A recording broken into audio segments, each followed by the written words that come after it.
Bien, continuamos entonces con la entrevista con los embajadores de Francia y Rumanía.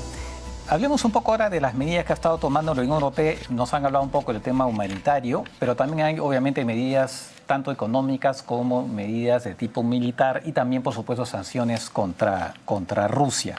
Hablemos de esto. Entiendo que se está preparando un nuevo tren de medidas, de sanciones contra Rusia. ¿Qué nos pueden decir al respecto? Bueno, como mencionaba antes, sí, en ese momento hablamos del 10º paquete de medidas restrictivas en contra de la Federación Rusa, de personas y de entidades. Y es una forma de prácticamente intentar cortar el vínculo económico de la Federación Rusa con la guerra, con financiamiento de la guerra.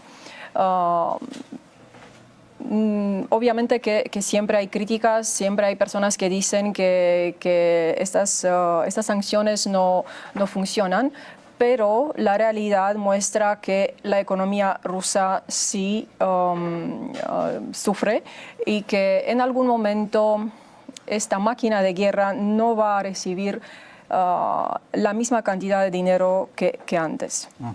De acuerdo. Ahora, ¿se va a poder conseguir? Porque entiendo que esas sanciones tienen que ser decididas de manera unánime. Hay un país, por lo menos, que a veces que es Hungría, un poco reticente para adoptar ese tipo de medidas. ¿Cuáles son las posibilidades que efectivamente ese tren de nuevas sanciones puedan ser adoptadas? Sí.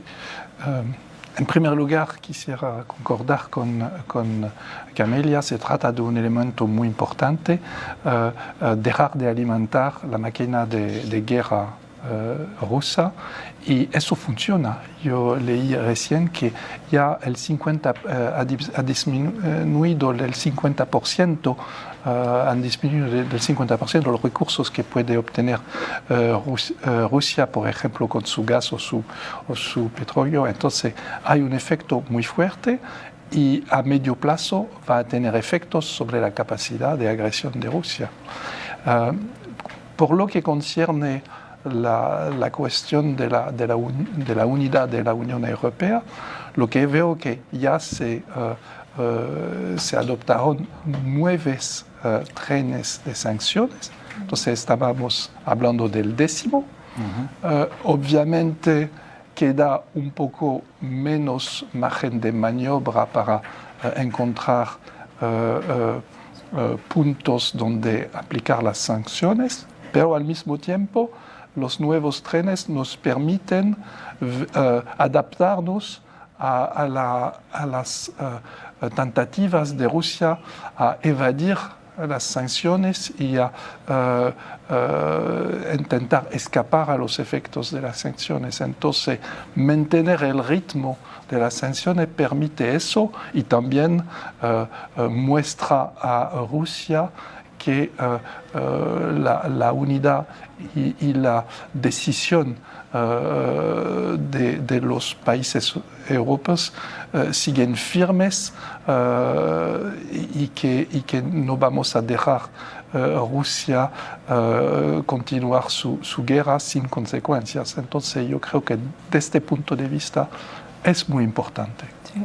Y ese chantaje que la Federación Rusa siempre utilizaba en relación con los países europeos, el chantaje del gas, ya no funciona, porque la Unión Europea, no solamente, como Mar decía, se ha mostrado muy unida en reafirmar los principios del respeto de la independencia de los estados y del orden internacional basado en reglas, pero también se ha mostrado muy unida en reducir su dependencia del gas ruso y en solo un año hemos logrado lo que antes ni siquiera nos imaginábamos, creo, de llegar a solamente un 10% de dependencia del gas ruso. Han pasado de 40 a 10, o sea, exactamente.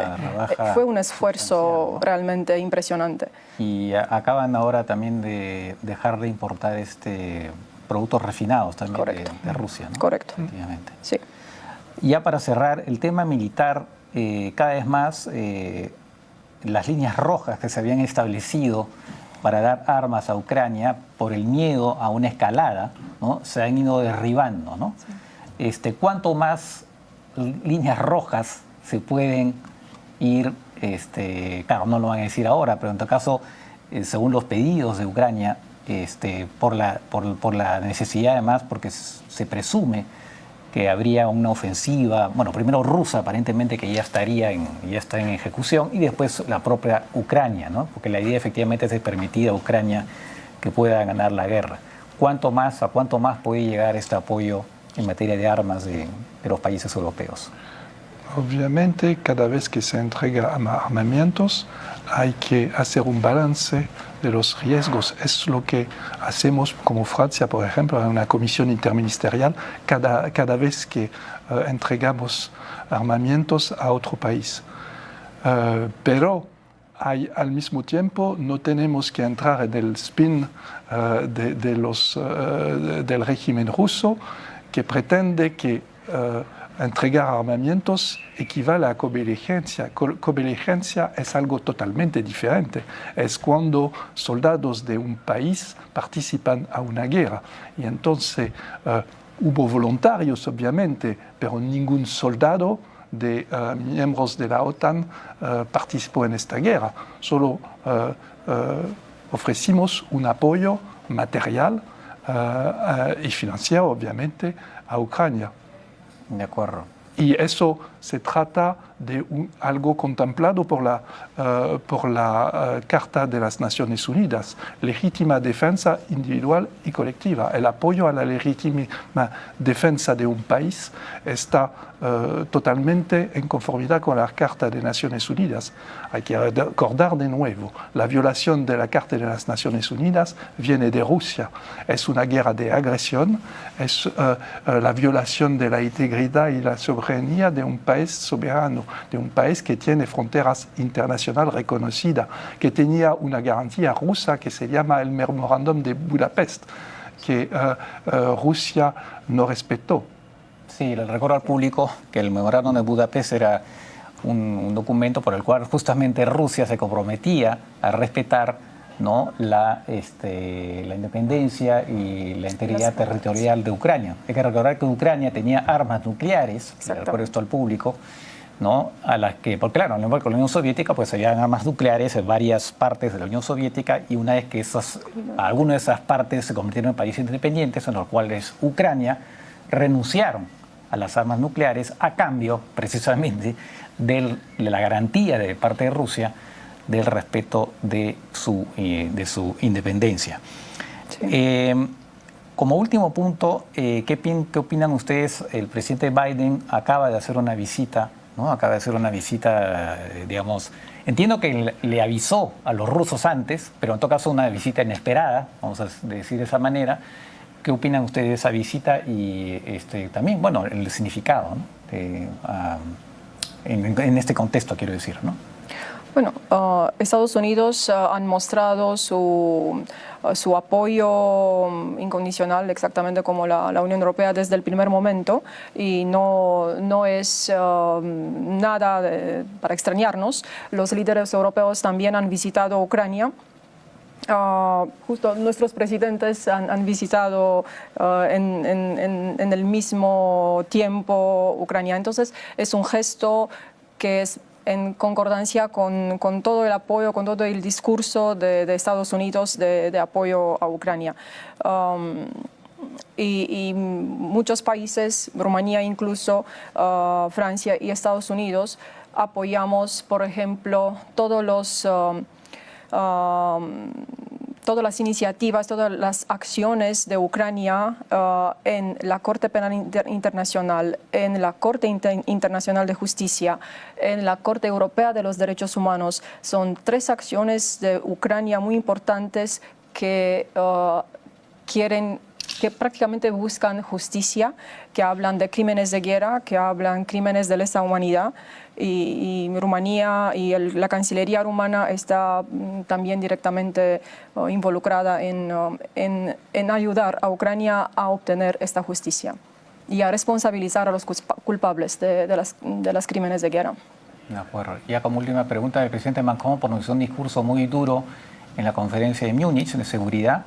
Le recuerdo al público, ya lo mencioné acá, pero siempre es bueno recordarlo, que es una conferencia que se da del año 63 en temas que reúne a políticos, a especialistas, ¿no? Y por supuesto líderes, jefes de Estado, de gobierno, que ven temas en esa ciudad de Múnich para ver ese tipo de temas, ¿no? Y el presidente Macron fue uno de los asistentes y ahí ha tenido un discurso incluso más duro de lo usual, ¿no? Porque él siempre ha querido mantener cierta, digamos, siempre mantener los canales abiertos con Rusia, evidentemente, ¿no? Yo creo que la verdad es que los canales han sido cerrados por Rusia. Entonces, Rusia tiene toda la responsabilidad de la imposibilidad de discutir con ella. El régimen ruso no quiere discutir, quiere solo avanzar, destruir a Ucrania y no da ninguna oportunidad de discutir ahora. En el futuro, obviamente, habrá que discutir, pero por ahora no vemos ninguna posibilidad. Es lo que dijo el presidente Macron. Dijo al mismo tiempo que no queremos calpestar a Rusia, no se trata de ¿cómo decir?, atentar a la integridad de Rusia en sus fronteras internacionales, pero el problema con Rusia ahora es que pretende extenderse más allá de sus fronteras internacionales. Sí. De acuerdo. Muy bien. Creo que, bueno, por supuesto hay más temas de conversar, pero como ustedes saben, el tiempo es tirano en la televisión. Gracias, les agradezco por sus explicaciones. Y bueno, seguiremos al tanto de estos hechos, terribles hechos, y ojalá que la guerra pueda terminarse lo más pronto posible, no solamente para las partes involucradas, evidentemente, para Europa y para el mundo en general. Gracias nuevamente. Gracias. Muchas gracias.